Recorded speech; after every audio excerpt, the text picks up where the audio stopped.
Good afternoon, namaskar, and thank you so much. Teaching a subject like ancient Indian history, culture and archaeology as a part of UG and PG courses in today's day and time is not a very easy task.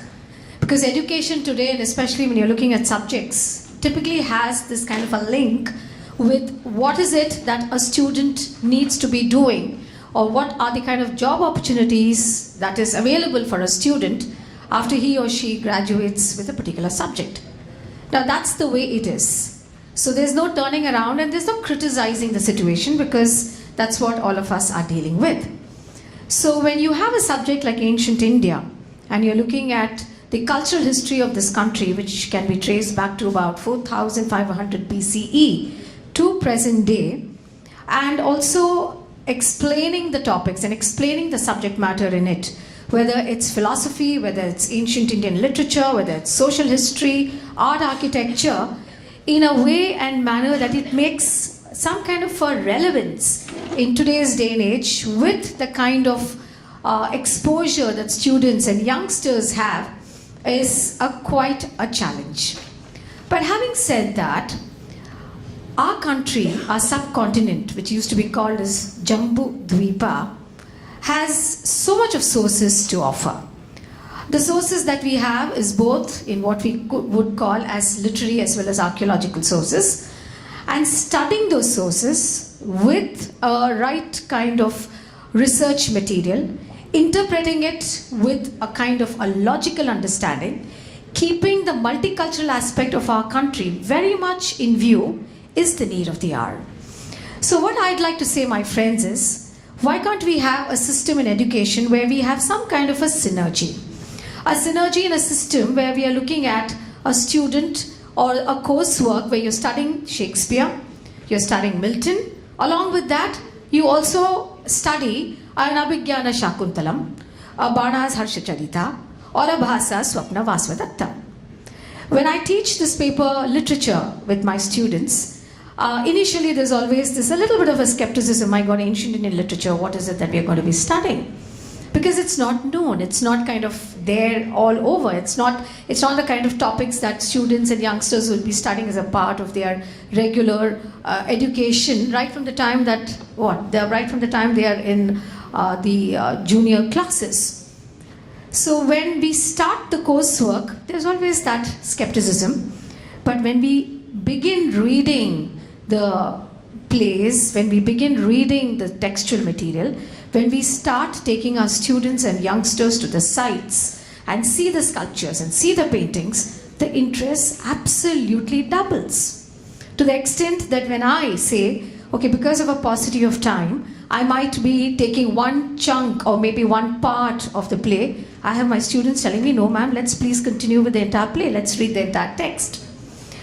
So my experience has been this, my friends. When sources are studied, the holistic nature of our subcontinent is so beautifully understood. Now, being a student of philosophy and also being trained in music, that is in sitar as well as Bharatnatyam, I think to some extent and with a lot of conviction, I can see the beautiful link of what our culture has to offer. And we have to be so proud of it. The whole concept that we say, in fact, the theme of this entire TEDx has been limitlessness. So taking that particular view, I thought one particular point that comes out through our philosophy and our literature, our music, painting, dance, what have you, is a term called Aditi and Abhaya. Aditi basically means limitless. Sky is the limit. Go reach for the skies. Abhaya is being completely fearless. And why am I saying that? I'm saying that, my dear friends, is because of the fact that we said, our seer scientists, our scholars have said, Tattvamasi, we are the reflection of the supreme cosmic energy. And the term that was given to us, the term that was given to all of us, minus the so-called physical appearance, is to connect with that cosmic essence, where we are at the level of Atman, where we connect with that cosmic essence, which is absolutely what is called as nirguna, which does not have a form, which is omnipotent, which is omniscient, which is all-pervading, And in that context, that's the macrocosm, which is the Brahman, and we are the Atman. In the Upanishads, this is very beautifully said in the Kosha theory, where it is the Annamaya Kosha, the Pranamaya Kosha, Manomaya Kosha, Vijnanamaya Kosha, and Anandamaya Kosha. Now this Anandamaya Kosha is the state of bliss. At that particular level, our essence becomes what we call as Sat Chit Ananda, existence, consciousness, and bliss. So this is the essence of our country. This is the essential feature of our thought, of our various discourses that we have. And this is what gets expressed so beautifully in all kinds of sculptures and architecture. Now, for example, there is this beautiful icon of Nataraj. Now, all of us see the Nataraj, but every aspect of the Nataraj has a deep metaphysical significance. Just to give you a small idea, the Nataraj is standing on a small little child. I mean, it looks like a small child, but that's a dwarf. And that particular dwarf is the demon of ignorance. Now, that takes me to another very interesting point, that in our philosophical deliberation, the most important aspect that was absolutely always looked at with so much of intention and with so much of focus was to remove and annihilate ignorance, avidya, as far as the Sanatana Dharma, the whole concept of in the Sanskrit sources, and avijja as far as the Buddhist sources go. In fact, Buddha spoke about it. In the second noble truth, which is called as the doctrine of Paticca Samutpada, he talks about the 12 links, and the first link there, the beginning of the entire sense-object attachment, sense-object gratification, is avidya or avijja. And that happens because of the feeling that everything in this particular universe is permanent. So whether we are speaking from the Astika schools or the Nastika schools, the most important point that comes across is to remove ignorance, to pursue knowledge or vidya, and to understand the element of the fact that we are a reflection of that essence, which is the Nirguna Tattva, which gets attached to this body, and that's how the sense object craving begins, and that innately becomes unlimited, or that results in a lot of limitation. So when we have this kind of a philosophy, when we have this kind of a thought process, where is it that we have lost some of these thoughts? How is it that in our society there is such a myopic interpretations of so many paradigms, whether it is in the social structures, the political structures, or economic structures? I'm often asked, when you're looking at economics, oh, India, did it have some kind of an economic life? Did we have to just look at the Adam Smith wealth of nations? Did we have, or was India always only a spiritual country? Now, I find that a little funny because, again, going back to the sources, we have so many references of trade that has happened between India and the Southeast Asia. I'm just returning from a trip to Cambodia, and if you go to the site of Bante Sarai, you would see on the pediments such beautiful descriptions of stories from the Ramayana and Mahabharata. And that, my dear friends, has happened because of trade. One of the most important concepts that existed as far as the righteousness of an individual was a term that was called as Purushartha. Purushartha basically implies the meaning of the individual. And in the meaning of the individual, there are 4 parameters that were spoken about: Dharma, Artha, Kama, and Moksha. Artha was very important. The desire to earn, the desire to have economic activities, the desire to have trade was a part of the narrative. At the same time, when you're looking at economic parameters, there was a very important concept which was called as the Shrenis. Shrenis were the guilds. Various guilds. In fact, if you go to the rock cut architecture in Maharashtra itself, you will have on the pillars what is called as donor couples. And who are these donor couples? Donor couples are actually the various Sethis who contributed to the development of the Chaitya, the Vihara, or the Stupa. They contributed a lot. And when you read the Buddhist sources, you would see how Gautama Buddha, during the course of his lectures, has actually delivered a lot of lectures to the common man and women, and they were called as Gahapatis and Gahapatits. So economic activity as such so beautifully flourished.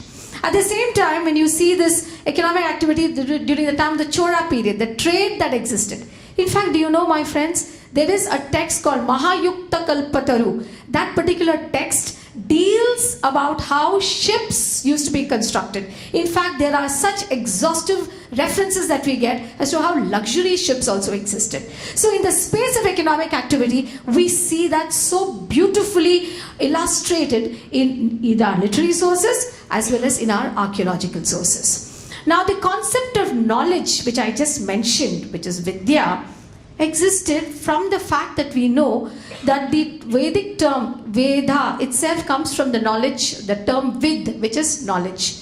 And this particular knowledge was passed on from one generation to another through what was called as rote learning. In fact, one of the terms that is given to the Vedas is Shruti. Now, being a student of music, again, there is a beautiful link that we see where the swaras that we have, which is a saptaswara, the basic factor of the saptaswara goes back to our 22 Shruti. Shruti is basically a musical sound. So that there is some kind of a chand and that repetition kept happening, and that's how the knowledge was preserved over so many centuries. There were charanas, which was called as the various schools. That was literally the very popular term, far away from the maddening crowd. Now, these Vedic charanas existed with different departments, and these departments were given a term called sthanas. There were different sthanas like Garuda Sthana, Soma Sthana, Mahendra Sthana, Brahma Sthana. There were so many sthanas that existed, and these sthanas were departments that dealt with a particular subject matter. At the same time, in the scheme of education, we have acharyas, we have upadhyayas, we have the various systems of learning that was in place. And finally, when the child graduated, the child was given a term called snataka. He and she was given a term called vidya snataka. So the references that we get again there is absolutely, it's for us to actually think and ponder as to how the integration has happened, where we see the holistic development in the space of society, politics and economics, all for the sake of self-actualization of the individual, where at any particular place that he goes to, there is this link that he or she would have with that supreme cosmic essence, where there is a connect that would happen rather than the connection to the jiva, which is the physical aspect, which is absolutely, subject to what we call as kama, krodha, lobha, moha, mada, matsarya. This is the whole thing of attachment that comes in. So, as a person who is teaching this particular subject, who is a student of this particular subject, because every time that you are studying, there is just so many avenues that opens up. The kind of going forward, maybe what I would think is this synergy that should maybe happen between the present day education system, which also takes cognizance in a very pragmatic way with a judicious study of sources of what this beautiful subcontinent had to offer. How is it that we can link the two? How can that synergy really happen? Now, for example, I'm studying right now, in fact, a place called Alampur, which is about 220 kilometers away from Hyderabad. Now, when you're studying that particular site, there are so many folk stories there. Now, that's actually another challenge, because a lot of sources when we are studying, a lot of that is based on mythology, that is based on folklore. So one has to use some kind of a discretion, as I would say, a viveka, to look at it from a pragmatic point and also justify that and find supportings in either archaeological or literary sources. Now, if you're looking at a site like Alampur, now there, the mother goddess who's there, she's called Jogalamba Devi, and the way she's portrayed in a very ugra form. The ugra form is, she's got a lizard and she's got a skull, etc., that, and her hair, falling. She's portrayed in that particular kind of a form. One aspect of it is the religious bit of it, which we leave it where it is. But if you have to look at it from the standpoint of the why factor, there are so many traits, there are so many angles that would come into something like this. Was it that, and the antiquity of this kind of a portrayal can be traced back to the seals of Harappa, where you have this semi-mythical and mythical formats, blending with it, trying to get something out, maybe trying to give some kind of an idea. Is it that this whole connection of the supreme, the essence, which is me, connecting to the cosmos as a whole, where the concept of Rita is the cosmic cycle. The cosmic cycle, which was cyclic, which was constantly happening, and also the concept of Rina. Rina implies we are taking something from the society, we are taking something from the environment, we need to give it back. My dear friends, where did this particular knowledge go? Today we use the environmental degradation is so much. Now this was a country, this was a culture, definitely that respected environment. Our lifestyle was made in such a way where we connected with the flora and fauna so beautifully. And that is explained in the concept of Rena. That is explained in the concept of the Vedic sources where we are looking at polytheism, where they actually looked at nature. They looked at Varuna, they looked at Indra, they looked at Agni, they looked at Ushas. And they venerated them because they were in sync with that cosmic rhythm. And when you read the sources, when you read the translated versions also of the sources, you see the beautiful innate poetry that they had. That, my friends, reflected in sculpture, painting and all of that.